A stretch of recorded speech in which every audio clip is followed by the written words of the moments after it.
Está recebendo hoje no nosso programa o cardiologista Dr. Neif Mussi. Mais uma vez, muito obrigada, viu, doutor? Um prazer pela estar gentileza aqui. da presença. Nessa sexta-feira a gente fala um pouquinho sobre saúde do coração e o infarto é o problema que mais mata mulheres no Brasil.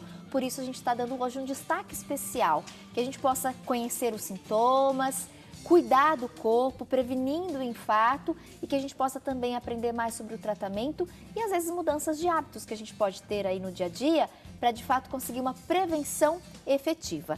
Doutor, muitas pessoas estão participando através das redes sociais e eu vou até pedir, diretor, a gente consegue colocar mais uma vez a tela com os sinais para perceber o infarto? Eu vi várias telespectadoras questionando, a gente vai reforçar. Lembrando, gente, o infarto, né, quando você entra nesse quadro, você sente aquela pressão, o incômodo, uma dor no peito. Cada um define de uma maneira, né, doutor? Algumas pessoas, né, relatam, parece que um trator, um carro passou por cima do coração, outras percebem como se alguém estivesse apertando muito forte essa região. Mas essa dor no peito, né, essa pressão no peito, ela sempre vai estar associada, além dos outros sintomas que você também pode aí sentir. Nós vamos colocar na tela daqui a pouquinho para a gente poder relembrar. Então, a falta de ar durante esse início do infarto pode aparecer. Algumas pessoas sentem enjoo, um cansaço inexplicável, dá uma moleza, né, doutor? Parece que tirou toda a energia do seu corpo, você fica com um cansaço inexplicável. Algumas pessoas podem sentir tontura e arritmia. Mas como a gente comentou e está inclusive, né, em primeiro lugar ali dos nossos tópicos da nossa listinha, essa dor e esse desconforto no peito.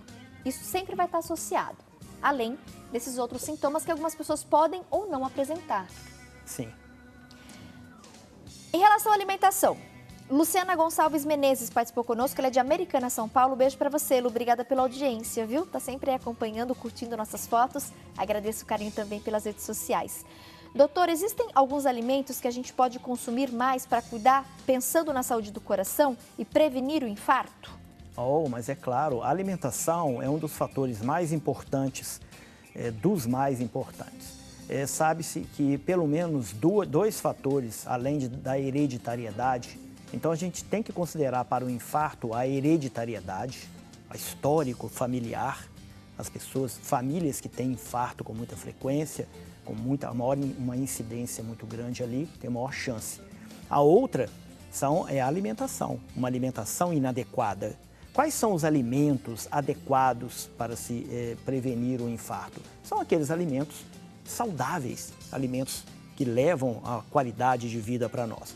Mas eu vou destacar não aqueles que a gente deve alimentar, as que todos sabem, que são as verduras, que são os vegetais, os legumes, os alimentos naturais, os alimentos orgânicos, mais magros, mas principalmente dois alimentos que são ruins, que são prejudiciais. Um é o açúcar e o outro é o sal.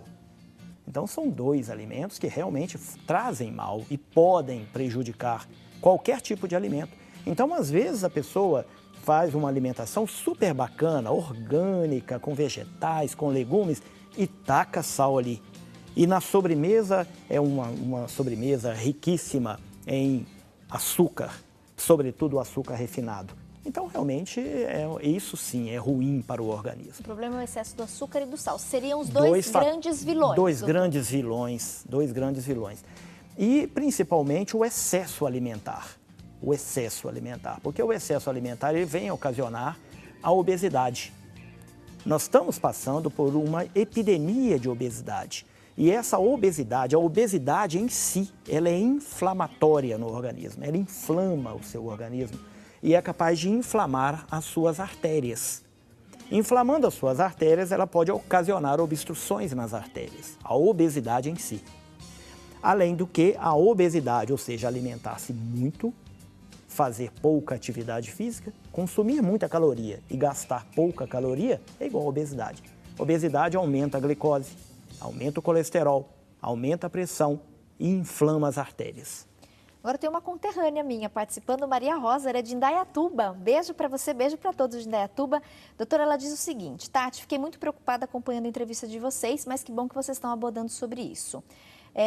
Não tomo nenhum medicamento e há 6 anos entrei na menopausa. Preciso fazer uso de alguma medicação? Minha menstruação parou com 42 anos, hoje estou com 48. Obrigada. Beijo para você, viu, Maria Rosa? A gente que agradece, né, pela sua participação.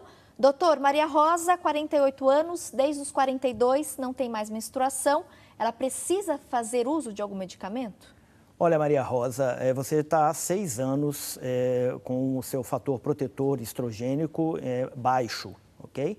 Então, você deve procurar um médico clínico ou o cardiologista para que você faça uma avaliação clínica, faça algumas medidas no seu organismo, exames de sangue e o exame físico, porque muitas das patologias podem ser assintomáticas. Por exemplo, a pressão alta.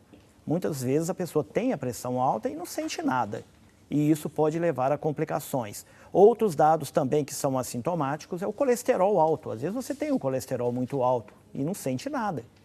Também a glicose. Às vezes os níveis iniciais de glicose, apenas para a gente ajustar esses dados, é acima de 99.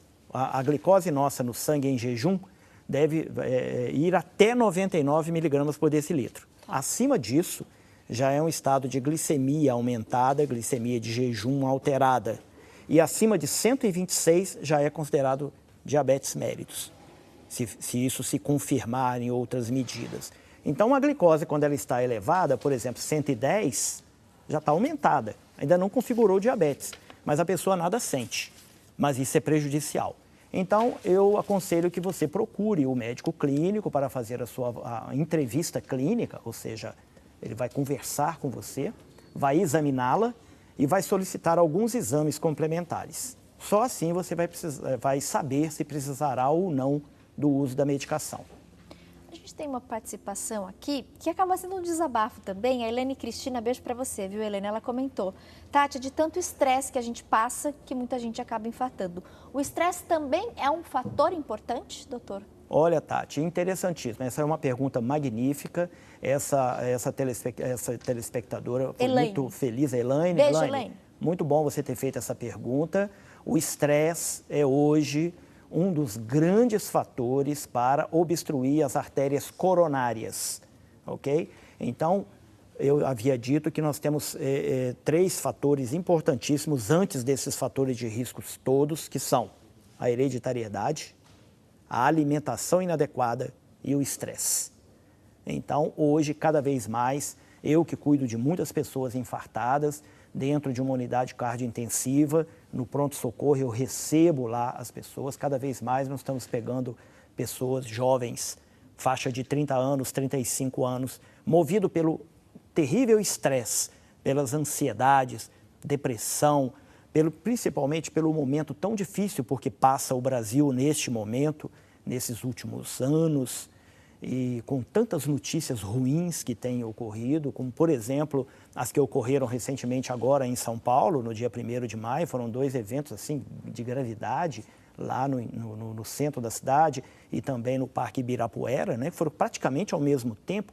São notícias ruins, estressantes, as pessoas ficam muito nervosas. Então, você sabe, Elane, que o estresse é um fator muito determinante. E eu busco aqui, levo o meu conselho de especialista, que nós devemos viver a nossa vida da melhor forma possível, evitar preocupações desnecessárias e viver a nossa vida.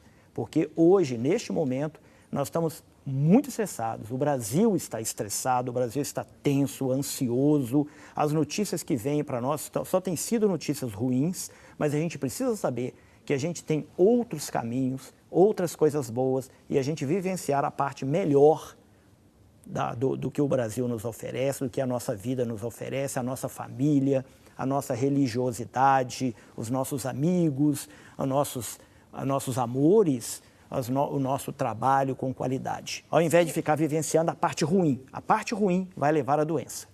Você disse algo muito importante, doutor, né? Que a gente possa evitar essas preocupações desnecessárias. Porque às vezes a gente acaba como um filtro, né? Ali, deixando absorver tanta coisa ruim e às vezes o problema nem nos diz respeito, né?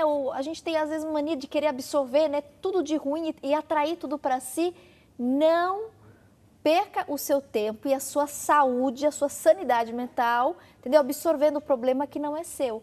Então, de fato, rever essa questão das prioridades na nossa vida, né? O que de fato é importante e o que não é importante. O que de fato é problema e o que não é tão problema assim, né? Às vezes a gente acaba exagerando também, a gente precisa fazer essa autoavaliação para o nosso próprio benefício.